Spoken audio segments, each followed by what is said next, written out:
네, 뉴스 분석 함께할 네 분 소개하겠습니다. 정광재 국민의힘 대변인, 구자홍 동아일보 신동아팀 차장 나오셨습니다. 네, 강성필 민주당 국민소통위 부위원장, 장현주 민주당 법률위원회 부위원장 함께합니다. 어서 오세요. 네, 민주당이 오늘 국회에서 제22대 총선 후보자 대회를 열었습니다. 먼저 그 모습 보고 오시죠. 네, 지금 이해찬 공동상임선대위원장이 이 후보자 대회에서 이제 발언을 했다고 하는데요, 강성필 위원장님. 네. 지금 화면에 일단 준비가 아직 안 된 것 같습니다. 네. 근데 보니까 지금 이미 우리 쪽으로 좀 김이 나오고 있는 것 같다라고 하면서 지금 자신감을 보이고 있는 상황인데 네. 지금 최근 들어서 민주당이 상승세를 탔다 이렇게 내부적으로 판단을 하고 있는 겁니까? 상승세를 탔다는 표현보다는요. 네. 당원들에게 조금 자신감을 불어넣어 주려고 하는 의도로 보입니다. 그러니까 최근에 민주당이 야당이기 때문에 공천에서 아무래도 국민의힘과 비교했을 때 많이 소란스러웠지 않겠습니까? 네. 그렇기 때문에 다소 정당 지지율이 떨어졌습니다. 네. 그래서 어떤 여론조사에 보면 많이 떨어진 것도 있더라고요. 하지만 다시 공천 과정이 끝나고 이제 본격적인 본선 가도에 오르고 양쪽 진영의 후보자들이 정해지면서 정당 지지율이 다시 다 올라가는 모습이 보였다는 것은 네. 지지자들이 결집을 하고 있다는 거예요. 네. 근데 이제 진보 성향의 지지자들의 특징이 뭐냐면 자신감이 떨어지면 투표장에 나오지 않습니다. 그렇기 때문에 저희 정당 지지율이 오르고 또 대통령의 부정평가가 다시 좀 커지면서 지지자들에게 힘을, 자신감을 넣어주면서 다시 선거에서 윤정권 심판에 불을 붙이려고 하는 의도로 보입니다. 네, 지금 구체적인 숫자가 153 플러스 알파까지 나오던데 이 숫자는 어떻게 해서 나오게 된 겁니까? 이제 153석 플러스 알파라는 것은요, 이제 러프하게 우리가 이 정도의 그 의석을 얻고 싶다라는 희망인 거고요. 사실 지금 국민들께서는 대선이 끝난 지 2년이 넘었음에도 불구하고 대선 2라운드, 3라운드라는 피로감에 있습니다. 네. 그렇기 때문에 이번 선거에서는 쩡쩡하게 양쪽에게 힘을 배분해 주는 것보다 한쪽에게 몰아주는 것이 앞으로 22대 국회가 오히려 차라리 효율적으로 돌아가지 않겠냐라는 바람인 거죠. 그런 측면에서 저희 민주당에서는 이 윤석열 정권의 부정적인 여론은 하루 이틀 새에 만들어진 게 아닙니다. 그러니까 2년 동안 쭉 어떤 윤석열 정권의 무능에 대해서 국민들이 기억을 하고 있기 때문에 저희는 민주당에게 압도적으로 좀 이번엔 밀어주십사 하고 부탁을 드리는 거죠. 네, 그러선지 지금 이재명 대표 오늘 전국 출마자들이 모두 모인 자리에서 오늘도 윤석열 정부 심판론을 언급했다고 합니다. 구자홍 차장님. 네. 지금 이 정부 심판론으로 이번 총선을 치르겠다. 이 전략이 명확해 보입니다. 네. 민주당은 당연히 윤석열 정부 심판론이 민주당 후보들의 어떤 이 총선 선전에 도움이 될 거다 이렇게 판단을 하고 있는 것으로 보입니다. 하지만 지금 그 윤석열 정부 출범 2년 만에 치러지는 이번 총선이 왜 대선 연장전처럼 느껴지는지 이해가 되십니까? 아마 저는 그것은 여러 가지 이유가 있겠지만 이재명 대표 때문 아닌가 하는 생각도 듭니다. 네. 왜냐하면 2년 전에 이미 대선에서 국민들은 선택을 했습니다. 윤석열이냐 이재명이냐 두 사람 중에 양자택일의 선택에서 국민의 선택은 아주 작은 표 차이긴 합니다만 0.73% 차이로 윤석열 대통령을 선출했고 윤석열 정부를 출범시켰습니다. 그리고 그 몇 달 뒤에 치러진 6.1 지방선거에서도 국민의힘에게 지방선거에서 압승을 몰아주면서 중앙정부와 지방정부를 좀 잘 이끌어달라. 이렇게 국민은 선택을 했는데 문제는 국회가 2020년 21대 총선에서 워낙 원사이드하게 민주당이 압승을 하다 보니까 여소야대 상황이 지금 2년 동안 지속이 된 겁니다. 여소야대라면 정권을 견제하고 정권이 국정 운영을 잘할 수 있도록 도와주거나 또는 견제하는 역할을 해야 되는데 지난 2년 동안 민주당이 보여준 모습은 윤석열 닥치고 반대, 윤석열 정부가 하는 것은 뭐든지 안 되겠다. 이런 네거티브 네. 이슈가 많았기 때문에 아마 이번 총선이 윤석열 정부 남은 3년 임기를 안정적으로 유지하기 위한 여소야대를 여대 야소로 만들 거냐 아니면 민주당이 주장하는 것처럼 정권 심판론이 득세해서 민주당 우세가 유지가 될지 좀 지켜볼 필요가 있어 보입니다. 네, 그런데 지금 이 공천 논란이 아직도 사그라들지 않은 것 같습니다. 지금 이 민주당이 각종 막말로 논란이 됐던 정봉주 전 의원에 대해 공천 취소 결정을 내렸는데 이와 관련해서 이재명 대표가 심경을 밝혔죠. 한번 들어보시죠. 살점을 뜯어내는 심정으로 불가피하게 공천 결정을 취소했습니다. 관용진 후보도 참여할 수 있다.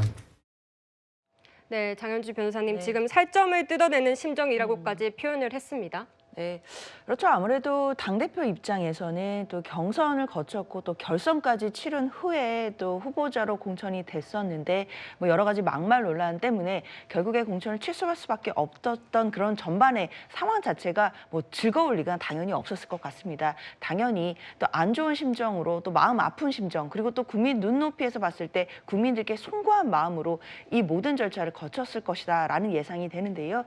당연히 정당으로서는 가장 경쟁력 있고 훌륭한 후보를 국민들께 내보여야 되는 것 정당의 의무일 것입니다. 그런 차원에서 또 여러 가지 논란들도 있었기 때문에 공천이 결국 취소되고 지금 새롭게 또 재추천을 하는 절차이기 때문에요. 당연히 당으로서는 송구한 마음이 먼저 앞설 수밖에 없는 상황입니다. 그럼에도 이제라도 잘못된 부분이 있다라면 빠르게 바로 잡고 국민들께 또 최선의 후보를 선보일 수 있도록 그런 절차를 거치는 중이기 때문에 앞으로 어떤 후보가 강북을에 최종적으로 공천이 될지는 계속해서 국민적인 관심 속에서 지켜봐야 될 문제인 것 같습니다.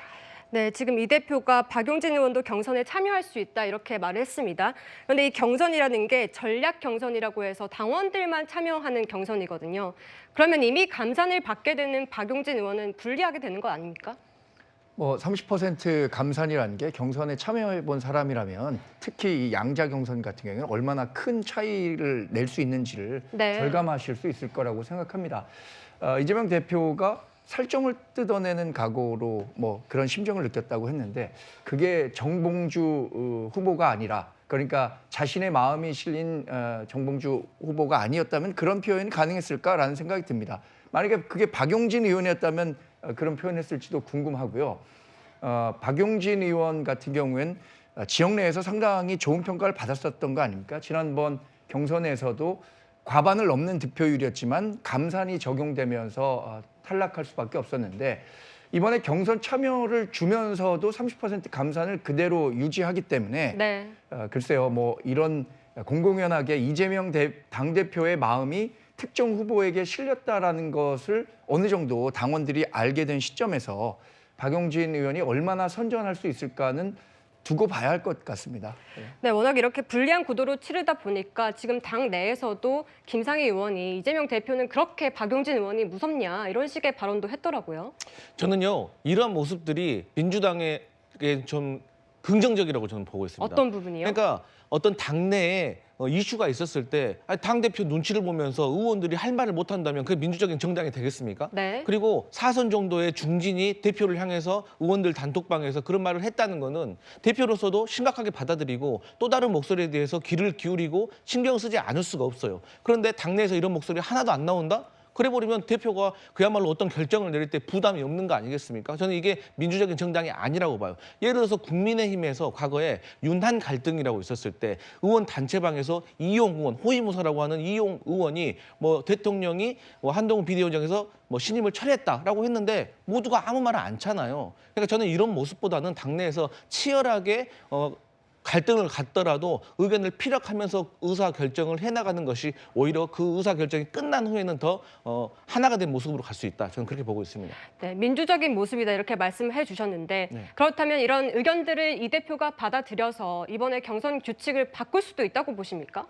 이제 경선 규칙을 바꾸는 거는 전략 공간에서 심도 있게 정무적으로 판단할 문제라고 생각을 해요. 근데 저는 개인적으로 박용진 의원을 제가 참 존경합니다만 네. 선거를 전체적으로 큰 틀에서 봤을 때는 만약에 박용진 후보가 51, 그리고 정봉주 후보가 48%를 받았었거든요. 그러면 이 40%의 당신과 지역 민심은 어떻게 할 것이냐. 그래서 이것을 차라리 새 판을 짜는 것이 낫고 또 어떤 공천이 취소됐다고 해서 차점자에게 다시 공천을 준다? 그러면 254개 지역구에서 계속해서 차점자들이 계속해서 공천 받으신 분들의 어떤 치부라든지 뭐 어떤 약점에 대해서 계속 들춰내는 모습을 보여준다면 저는 양당 모두가 선거가 혼란스러워진다. 그래서 저는 오히려 차점자를 배제하고 새로운 새 판을 까는 것이 저는 맞다. 저는 그렇게 보고 있습니다.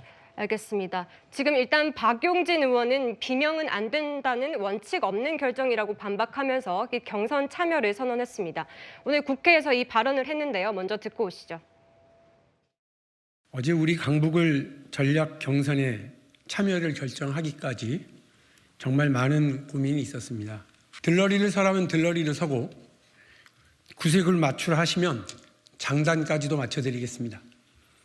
민주당을 위해서 기억하라고 한다면 기꺼이 온몸으로 기억하겠습니다. 네, 장현주 변호사님, 네. 지금 박용진 의원 끝까지 경선에 참여하겠다고 하고 있고 탈당도 하지 않겠다는 입장이었거든요. 네. 왜 이렇게 끝까지 싸우겠다고 하는 겁니까? 아무래도 당 내에서 지금 공천 과정인 것이고요. 그 과정에서 뭐 박용진 의원 입장에서는 아쉬운 결과가 있더라도 결국에는 이번 총선에서 단합해서 또 원팀의 마인드로 또 총선 승리를 위해 본인의 역할을 하겠다라는 정치적인 결단으로 봐야 될 것 같습니다. 결국에는 사실상 지금 내부적으로 공천에 대해서 어떤 잡음이나 갈등은 있을지 모르겠지만 그렇다 하더라도 민주당 내부에서는 결국 이번 총선에서 정권 심판을 해야 되는 것이고 그리고 정권을 견제하는 역할을 해야 된다는 것에 대해서는 모두에게 같은 공감대가 있습니다. 따라서 그런 부분에 있어서는 국민들께 원팀으로 단합하는 모습을 보여드리는 것이 또 정치인의 도리가 아니겠느냐라는 저는 또 정치적인 결단이라고 보고 있고요. 이번 또 전략 경선 과정에서 박용진 의원이 또 참여를 하시기로 결정을 해주셨기 때문에 그 과정도 당연히 투명하고 또 절차 부분이 있다라고 한다면 엄격하게 절차를 지켜줘야 된다라고 생각이 들고요. 그래야만 이 경선이 끝난 후에도 모두가 다 수긍할 수 있는 경선이 될 것이다 이렇게 말씀드리겠습니다.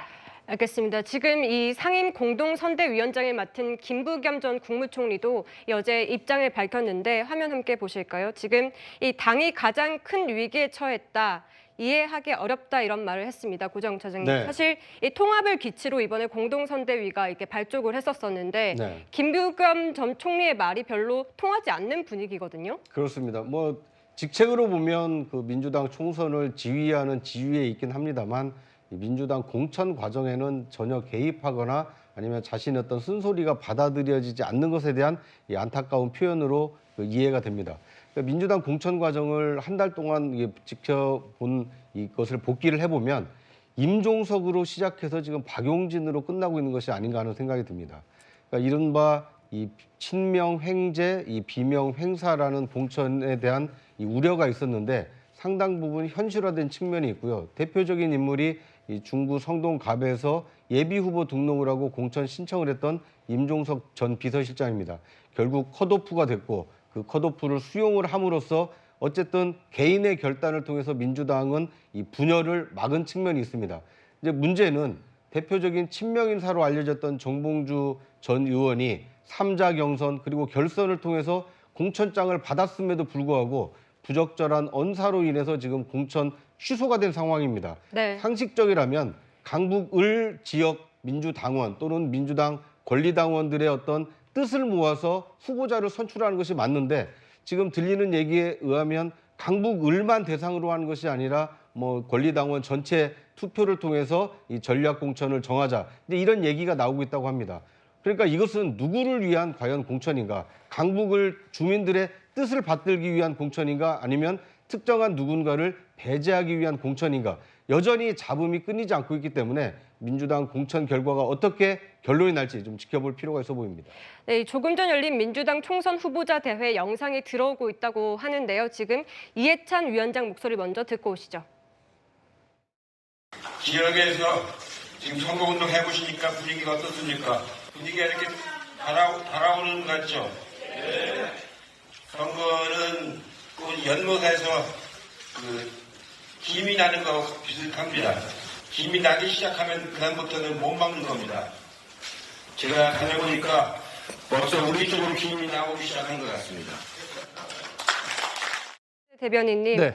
이해찬 위원장 예전에는 또 200석을 얻을 수 있다라는 말로 논란을 빚기도 했었는데 이 네. 발언 어떻게 보셨습니까? 민주당이 지금의 분위기를 좀 더 끌어올려서 지지층을 결집시키고 투표장에 적극적으로 나서게 하기 위한 발언 아닌가 생각합니다. 네. 뭐 누차 많은 정치권에서 얘기를 하죠. 골프하고 정치는 고개 들면 바로 망친다라고 하는데 그런 격언을 이해찬 선대위원장도 좀 다시 한번 새길 필요는 있을 것 같습니다. 뭐 상대방 대변인 입장에서 드릴 말씀이긴 합니다만 지금 민심이 앞으로 24일 후에 있을 총선 결과로 바로 이어지리라는 법은 없습니다. 그리고 또 우리 국민의힘 정당 지지도가 불과 2개월 전과 비교해 보면 상당히 큰 폭으로 올라왔고요. 네. 그리고 또 격전지에서 나오는 여론조사가 대부분 지금 오차 범위 내에서 격전을 벌이고 있는 것으로 나타나고 있거든요. 앞으로 24일간 있을 본격적인 선거 기간 동안에 우리 당은 더 겸손한 자세로 윤석열 정부의 성공, 특히 지난 2년 우리가 국정을 운영하기는 했지만 아까 구자룡 차장 얘기하신 것처럼 민주당이 우리가 하려고 하는 민생 정책에 대해서 다 이 사사건건 발목을 잡다 보니까 우리 정당이 추구하는 정책을 제대로 국민께 선보이지 못한 측면이 있습니다. 그렇기 때문에 남은 3년 국정 동력을 살리기 위해서는 반드시 국민들께서 국민의힘에 적어도 뭐 일당이 될 수 있는 힘을 실어주시리라고 저는 기대하고 있습니다.